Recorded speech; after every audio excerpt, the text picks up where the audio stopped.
देखो हमने last class में पढ़ा था कि सिमिलर फिगर्स, ट्राइंगल्स क्या होते हैं, सर्वांगसम क्या होते हैं, समरूप की कंडीशंस क्या होती है।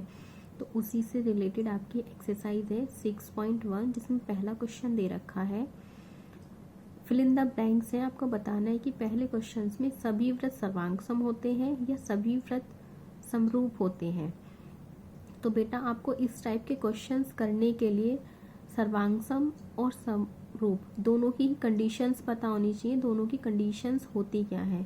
तो जैसे मैंने तुम्हें बताया था, सर्वांगसम की जो कंडीशंस होती है उसकी होती है सेम ही साइज होगा और सेम ही शेप होगी।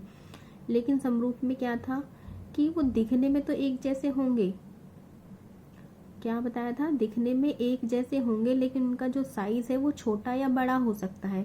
अब इससे सभी व्रत बोले, अब सभी व्रत एक शेप के तो होंगे नहीं। फॉर एग्जाम्पल देखो मैंने 4 व्रत बनाए हैं, चारों के क्या है, अलग अलग साइज है, लेकिन है उनकी शेप कैसी, एक जैसी। ये भी गोल है, ये भी गोल है, ये भी गोल है, ये भी गोल है।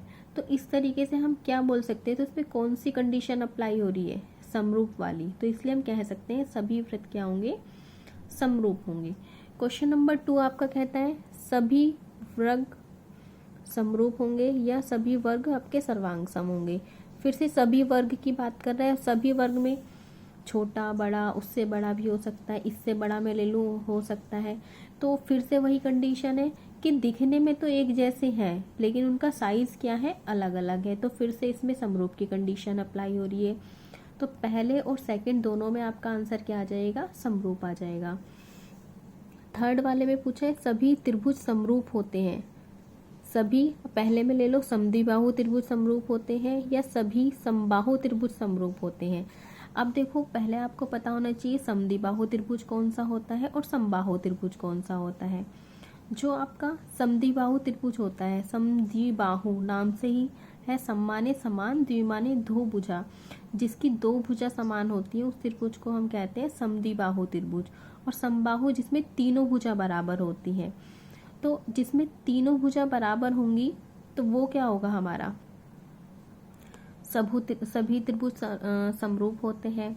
फोर्थ है भुजाओं की समान संख्या वाले दो बहुभुज समरूप होते हैं, उनके संगत कोण हो, उनकी संगत भुजाएं हो। तो सेकंड क्वेश्चन में दे रखा है दो भिन्न भिन्न उदाहरण देने हैं समरूप आकृति के, ऐसी आकृतियां जो समरूप नहीं है। और थर्ड वाला जो आपको दे रखा है क्वेश्चंस, आपको बताना है कि कौन सा चतुर्भुज समरूप है या नहीं। तो बेटा मैंने आपको डेफिनेशंस बताई थी सर्वांगसम की भी और समरूप की भी। 2 एग्जाम्पल मैंने आपको करा दिए हैं, बाकी के क्वेश्चंस आपको ट्राई करने हैं। आप ट्राई करो, अगर नहीं होता है तो आप पूछ सकते हैं कि कोई टॉपिक या कोई पॉइंट आपको क्लियर ना हुआ हो।